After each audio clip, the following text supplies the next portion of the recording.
They were branded as dangerous elements as defined by the Soul Society. They haven't committed any crime, so they can't be punished. But if we let them roam free, then they might cause trouble. That's why we keep them here. If you dabble in Kubology, then it's no secret that Kubo's strength lies in exploring the lines of black and white in his writing. The gray area of Bleach is what makes the series so interesting. Here we have Ichigo Kurosaki fighting with and for the Soul Society, but he doesn't know what the Soul Society is built on, and there's a conversation to be had. Before we get into that, I would like to introduce you guys to my friend Raven, who I'm doing this collaboration with. I want to apologize if the audio sounds a little fucked up. We're in a heat wave where I live. That's why it sounds so weird, because I have stuff running in the background, so I had to turn on the noise compression and my audio software, so I apologize to Vibe's audience in advance. With that being done, let's go ahead and talk about the not so black and white of the Soul Society. Central 46 are the people that sit at the top of the Soul Society. They make the laws and they punish those who break it. They also are in charge of the Gote 13 to some degree. The Central 46, they are a group of elderly people.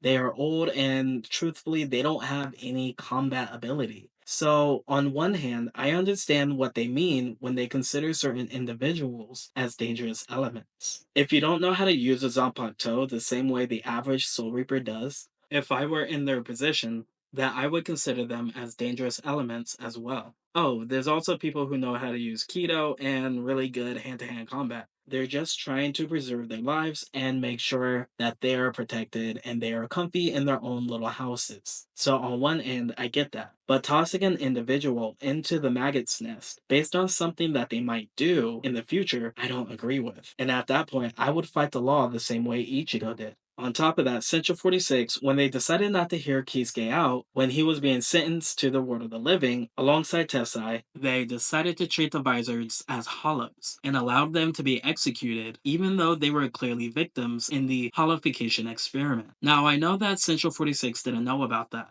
My issue with Central 46 is that they didn't even try to understand the full situation. They sit at the top of the Serete and they make judgments based on the little information that they're given. This is either from captains or whoever. In this case, it was from Aizen, who was just a lieutenant. So you see how easy it is to lie to the council, and they will believe you. This is the issue that Tosin went through in regards to his best friend. He wanted to get justice for the man that killed his best friend, but Central 46 wouldn't even hear him out. I mean, the reason why we loved Tosin and his character arc is because we got to see Kubo exploring the lines of black and white.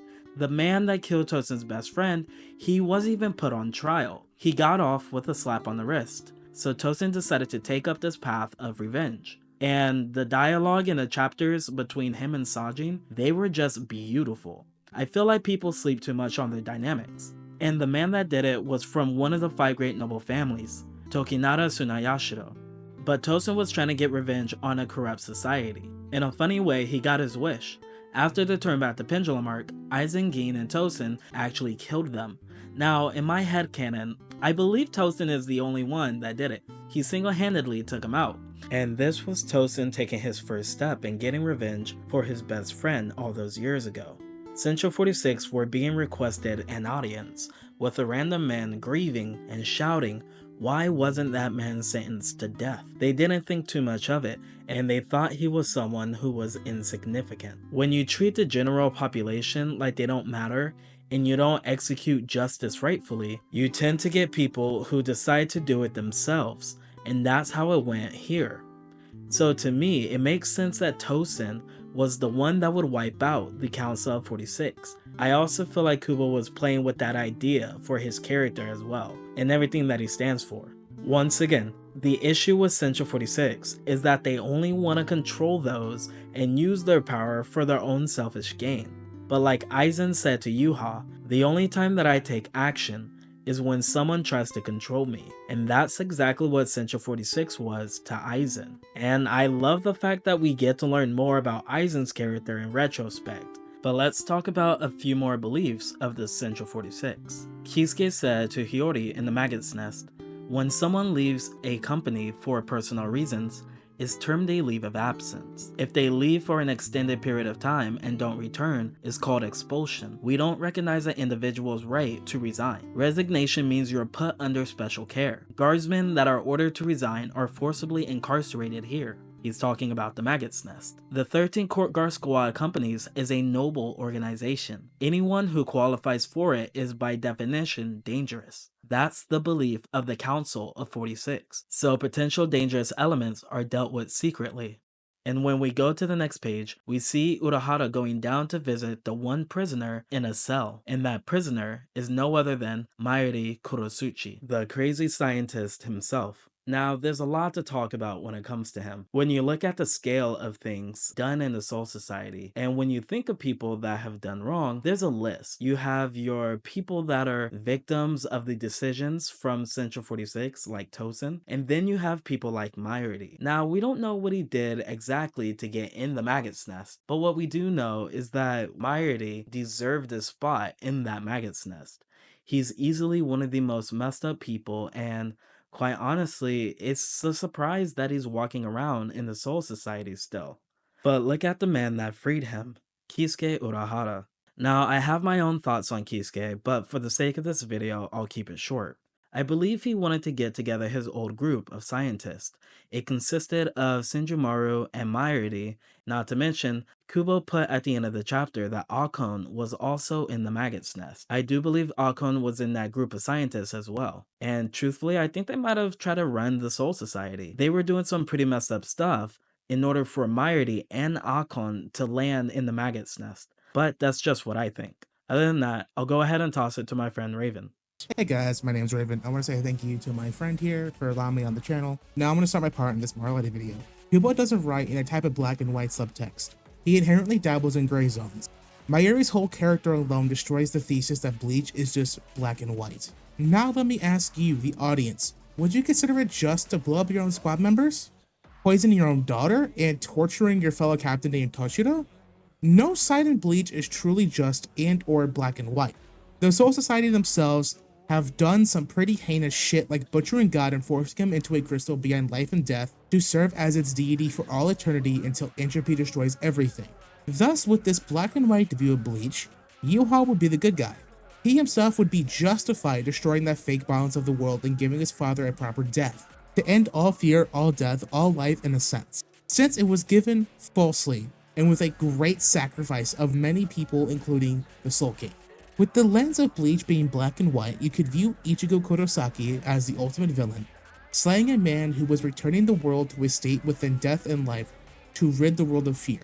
But do we take Bleach with this backwards ass view? No.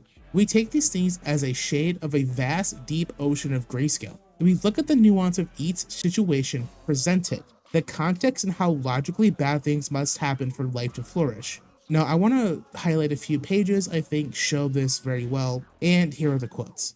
Seek not aesthetics in war, seek not virtue in death. Think not of thine own life, should thee seek to protect thy king and the five dukes.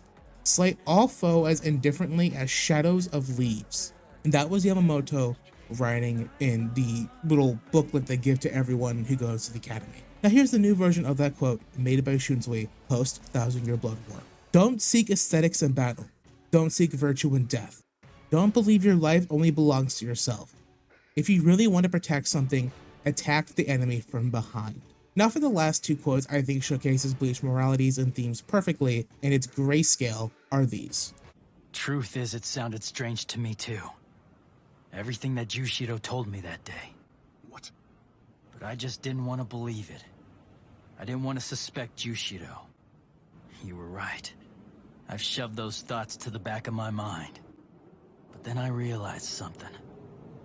I asked myself, why was I suspicious of him? Jushiro is a lot smarter than I am. He knew what he was doing. If he had genuinely intended to deceive me, he could have kept me in the dark and that would have been that. But when he gave me the combat pass, he said all that I needed to know. It wasn't long before I realized. The past didn't seem to mean anything at all. I figured Jushiro knew I'd put two and two together. You wanted me to realize it so I could make my own choice. And what would that be? Your little epiphany amounted to nothing. You haven't any choice at all. You're wrong. I chose the path of protecting others. I wanted power. The power to protect everyone I could, wherever and whenever I could. And losing my abilities reminded me how all this started. I'd been seeking the power to protect people, and Rukia gave it to me. And when I eventually lost it, everyone helped me to get it back. I made my choice, and that means kicking your ass to protect everyone else. Ichigo realized he was being deceived, realized he wasn't being told the truth. He still chose to fight to protect, knowing that the Soul Society was morally corrupt and lied to him. We cannot protect the world with principles. I do not consider using evil to defeat evil as evil. Both sides are wholly just in their own view, but both are unequivocally unjust. Reaching the conclusion that Bleach is black and white in its approach and lacks proper morality within the context is foolish. Ichigo at the start of Bleach starts his own rebellion, changing its morality ever so slightly in the Soul Society arc. He makes Byakuya realize he was wrong, to blindly trust them when it came to executing Rukia. The same mentality of how Soul Society churns through its innocence in order to fix its own issues is present even within the Urahara arc. This same morally gray dilemma plays out again in the Thousand Year Blood War, where Mayuri has to kill 28,000 people to fix the flow of souls to feed a corrupt system. Hell, they even used fucking Aizen, the biggest scum possible.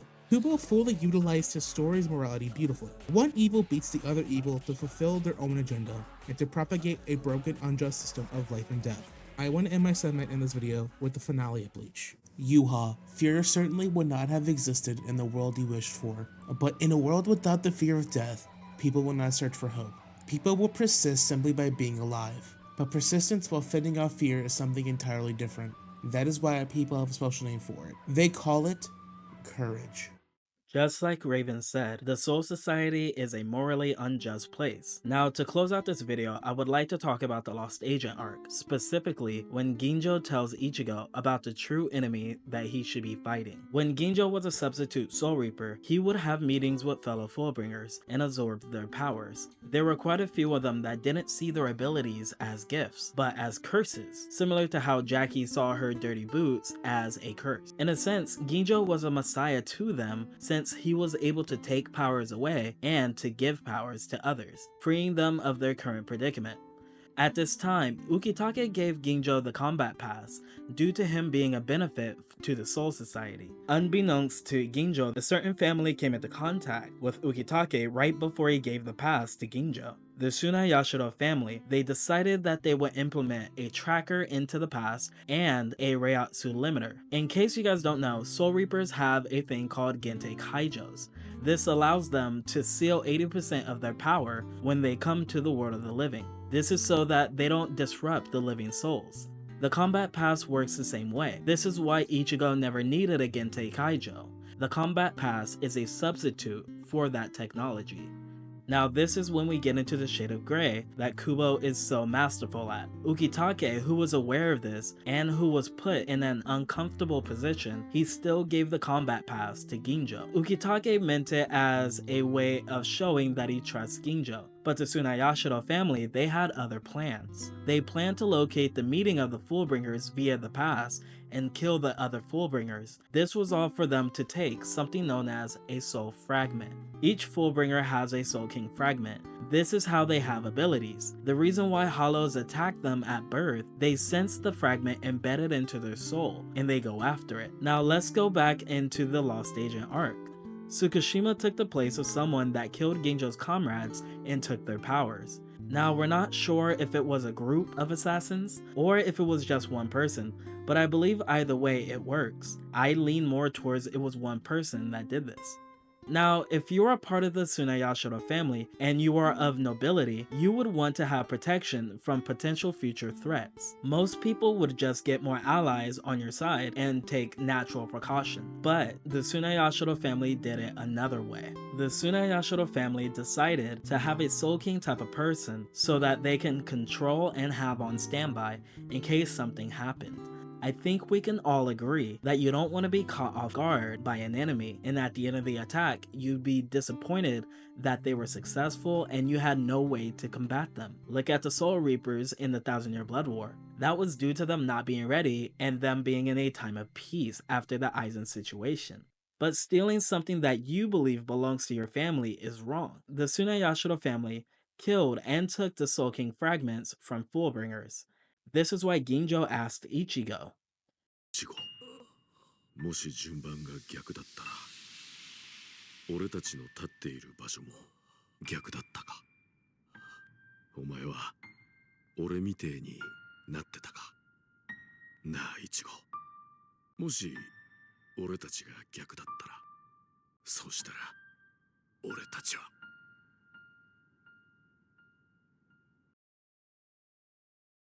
he would be like Ginjo. If someone from Soul Society were to invade Karakura Town, steal the powers of Orihime and Chad, and then kill Uryu along with them, and Tatsuki, Keigo, and all his friends, you're telling me Ichigo wouldn't take revenge? And on top of that, if Soul Society decided not to hold that family accountable, come on, man. Ichigo would 100% crash out. I mean, I've seen him crash out for way less. He wanted to crash out against Grimmjow on Yamamoto for saying Orihime is a traitor, Ukiura when he confessed to taking Orihime to Hueco Mundo, and then Tsukishima in the Lost Agent arc. This is when Ichigo asked Ginjo, would all their memories go back to normal if I killed Tsukishima? That's Ichigo. And this is the gray area that we're talking about. If Ichigo and Ginjo met sooner and they were put in the same situation, I believe they would fight against the Soul Society. They dispatched captains to kill Ginjo due to Ichigo luring him out, but it was also agreed upon the fact that they would kill Ichigo too. I've seen too many people thinking that Ginjo's reasoning for revenge was either lackluster or silly. The truth is that it's morally gray. And I'm glad that we get to see this in Camp for Your Own World. Ichigo in the Lost Agent arc, he put himself in the shoes of Ginjo and decided to do something different. But that's only because he didn't know that the people he's fighting for are the same ones that took everything away from Ginjo in the first place. But that's gonna do it for this video, guys. Thank you for watching all the way through. I appreciate you guys. Like, comment on it, and let's have a conversation down below. And also make sure to subscribe to Raven's channel. He has a lot more content to come, and I'm positive you won't want to miss it. But until then, Njana.